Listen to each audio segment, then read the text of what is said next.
大家好，我是阿胖，今天用葡萄皮做好吃的。首先买葡萄时要选这种紫黑色的葡萄，花青素含量高，吃起来也营养。然后加入1勺面粉，用面粉吸附掉葡萄表面的杂质，多搓一会儿，捞出来。接着再用流动的清水冲几分钟，洗干净。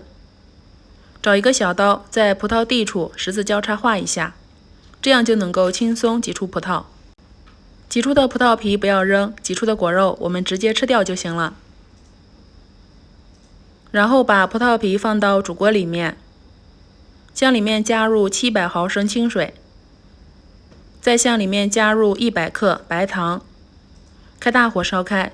现在大碗中加入125克马蹄粉，再用300毫升清水化开至无干粉颗粒。这个时候水也已经烧开了，葡萄皮的颜色都溶解到水里面了。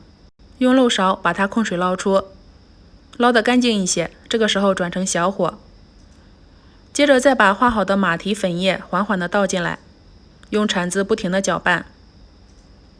大约几分钟的样子，你会看到它的状态变化，会变得越来越粘稠，最后像这样变得比较透明，这种状态就行了。找一个干净的模具，要趁热倒进来。倒好之后，上面再用勺子抹得平整一些，稍微放凉后合上盖子，放入冰箱冷藏3个小时，吃的时候口感更佳。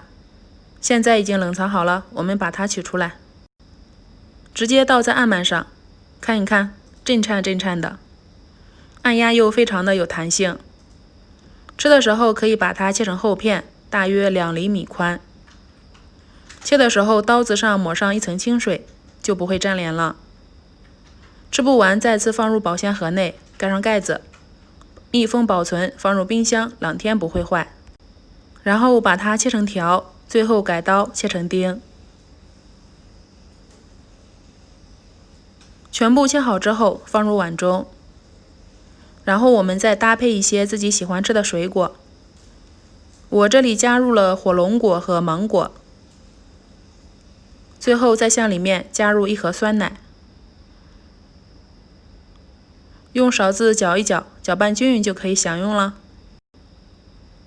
用葡萄皮做的凉糕，吃起来有一点酸酸甜甜的，含有大量的花青素，能够抗氧化、抗衰老，对我们的身体非常好。